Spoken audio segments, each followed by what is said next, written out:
नमस्कार दोस्तों, आपका स्वागत है हमारे YouTube channel new agro farmer में। इस वीडियो में आपको यह बताया जाएगा कि हमने क्या क्या गलतियां की कि हमारे चिक्स को इकलॉय की बीमारी आ गई और इसकी पहचान क्या क्या है और इसके उपचार इलाज के लिए हमने क्या क्या दवा चलाया, उसकी जानकारी आपको पूरी दी जाएगी। चिक्स में इकलॉय बीमारी की पहचान कैसे करें? सबसे पहले हम अपने चिक्स को फाड़ेंगे और ध्यान से देखेंगे फेफड़े, लीवर और लगभग पूरी बॉडी पे वाइट जैसा परत जमा रहेगा। यह देखिए, जैसे ये देखिए, जैसे इसकी लीवर पूरा वाइट जैसा परत जमा हुआ है। ऐसे ही सभी चिक्स में जिनमें इकलॉय की बीमारी रहेगी ऐसा वाइट परत सा जमा रहेगा सभी चिक्स में। यही इकलॉय बीमारी की पहचान है। हमसे क्या गलती हुई कि हमारे फार्म में चिक्स को इकलॉय की बीमारी आई? पहली सबसे बड़ी गलती हुई कि हमारे फार्म में चिक्स को इंजेक्शन लगाने के लिए 2 लोग आए थे, जिनमें से एक लोग चिक्स को सही से इंजेक्शन नहीं लगा पा रहे थे, जिससे काफ़ी चिक्स को इंजेक्शन नहीं लगा था और उनमें प्रतिरोध क्षमता विकास नहीं हुआ था, जिससे वह चिक्स कमज़ोर हो गए और उन पर यह बीमारी आसानी से हावी हो गई।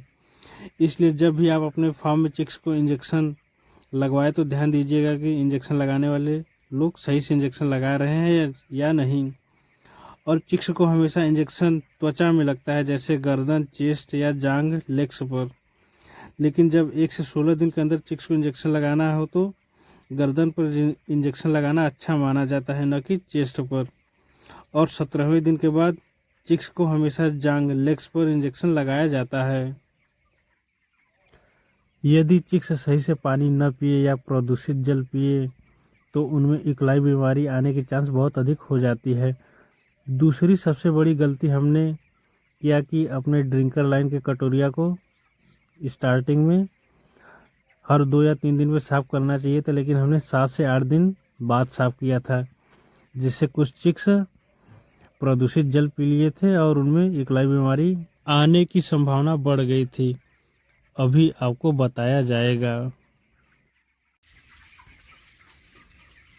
जैसा कि स्टार्टिंग में हमारे फार्म में चिक्स आते हैं तो हम अपने फीडर लाइन और ड्रिंकर लाइन को एकदम नीचे कर दिया जाता है, जिससे कि यह फर्श से टच हो जाए और छोटे चिक्स आसानी से चारा पानी कर सकें।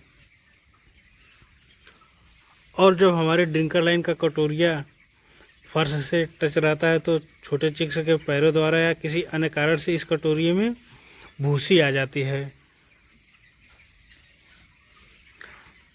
और जब इस कटोरी में भूसी आ जाती है और जब छोटे चिक्स द्वारा इसके ड्रिंकर लाइन के निप्पल को मार के पानी पिया जाता है तो कुछ पानी इस कटोरिया में गिर जाता है। जैसे आप देख रहे हैं कि कटोरिया में कुछ पानी गिर गया, जिसके कारण से इस कटोरी की भूसी भीग जाती है और जल प्रदूषित हो जाता है।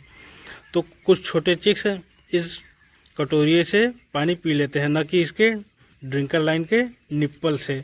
तो जो चिक्स इस कटोरिये से पानी पिए रहते हैं वो प्रदूषित जल पिए रहते हैं, जिससे उनमें इकलॉय जैसी बीमारी आने की चांस अधिक हो जाती है।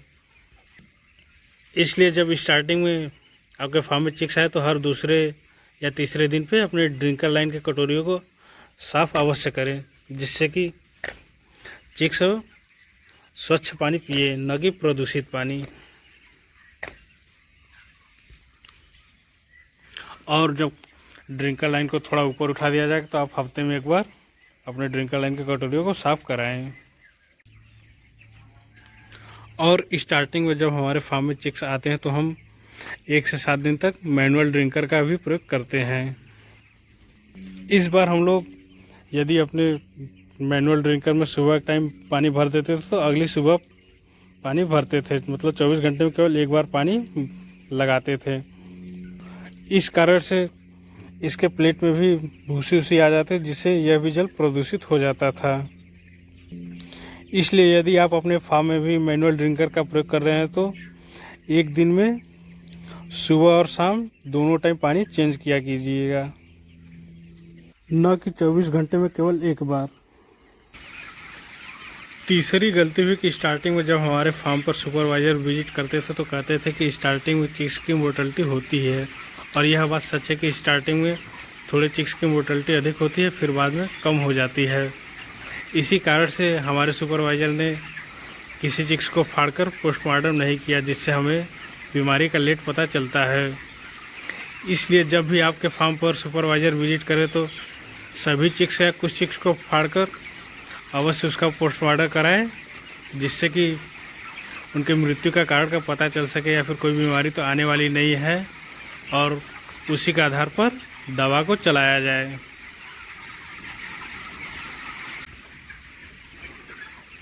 चौथी गलती यह थी कि दिन में टेम्परेचर सही होने के कारण से यदि लाइट कट जाती थी तो हम अपने जनरेटर को ऑन नहीं करते थे, जिससे हमारे फार्म के अंदर अंधेरा हो जाता था। और जब भी फार्म के अंदर अंधेरा रहेगा तो चिक्स एक ही स्थान पर बैठे रहेंगे, वे ट्रेवल नहीं करेंगे या फिर चारा या पानी पीने के लिए प्रयास नहीं करेंगे। इसलिए आप अपने फार्म में हमेशा लाइट को ऑन किया रहिएगा। इकोलाई बीमारी के उपचार के लिए हमने कौन कौन सा दवा प्रयोग किया है, उसकी जानकारी आपको दी जाएगी।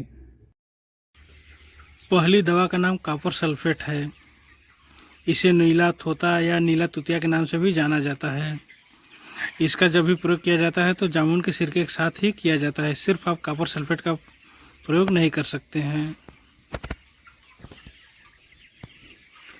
और दूसरी दवा का नाम हाइड्रोजन पेरोक्साइड H2O2 है।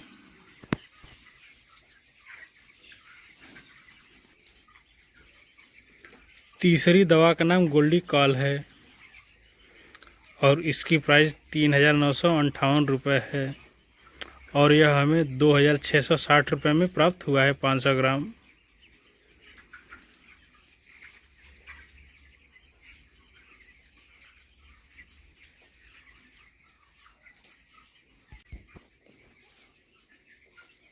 यदि आपको कॉपर सल्फेट आसानी से प्राप्त हो जाता है तो आप इसका प्रयोग करें, और इसके साथ जामुन के सिरका का प्रयोग अवश्य करें। नहीं तो इन तीनों में से आपको जो भी आसानी से प्राप्त हो आप उसका प्रयोग करें। कॉपर सल्फेट को 25 ग्राम प्रति 1000 चिक्स के आधार पर प्रयोग किया जाता है। जैसे कि हमारे फार्म में 5000 चिक्स है तो हम केवल 125 ग्राम कॉपर सल्फेट का प्रयोग करेंगे। जितने भी वाटर लीटर टैंक का प्रयोग किया जाता है, जैसे कि हम 5 लीटर वाटर टैंक का प्रयोग करते हैं तो उसमें केवल 125 ग्राम कॉपर सल्फेट का प्रयोग किया जाएगा 5000 चिक्स के लिए। और 1 ml प्रति लीटर के आधार पर जामुन के सिरके का प्रयोग किया जाएगा। जैसे कि 500 लीटर वाटर टैंक में 500 ml जामुन के सिरके का प्रयोग किया जाएगा, और यह हम लगातार 24 घंटे तक प्रयोग करेंगे इसका। और इसके साथ कोई और दवा नहीं चलाएंगे, जैसे कि वाटर प्यूरीफायर के लिए एस्टिक एसिड चलाना, ये सब कोई भी दवा नहीं चलेगी, केवल यही दवा चलेगी 24 घंटे तक। यदि हम गोल्डिकॉल दवा का प्रयोग करते हैं तो यह भी 25 ग्राम प्रति 1000 चिक्स के आधार पर प्रयोग किया जाएगा, और यह भी लगातार 24 घंटे तक चलाया जाएगा। इसके साथ कोई अन्य दवा नहीं चलेगी, जैसे कि वाटर प्यूरीफायर या pH लेवल मेंटेन करने के लिए एस्टिक एसिड चलाते हैं। सिर्फ और सिर्फ 24 घंटे तक केवल इसी दवा का प्रयोग किया जाएगा।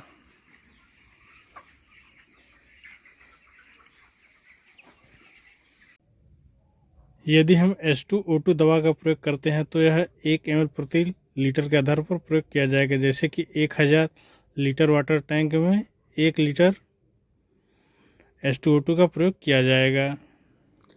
जब हमें पता चला कि हमारे फार्म में चिक्स को इकोलाई की प्रॉब्लम है तो हमारे पास केवल H2O2 दवा था, न ही कॉपर सल्फेट था और न ही गोल्डिकॉल। इसलिए हमने H2O2 दवा का प्रयोग किया उस दिन। H2O2 को हम अपने 1000 लीटर वाले वाटर टैंक में 1 ml प्रति लीटर के आधार पर 24 घंटे तक लगातार चलाया। फिर उसके बाद हमने एक्वाअप या नेफ्रोटेक, इनमें से जो भी आपको प्राप्त हो, या 1 ml या 1.5 ml प्रति लीटर के आधार पर 1000 लीटर में हम लोगों ने लगभग 12 से 16 घंटे तक प्रयोग किया था।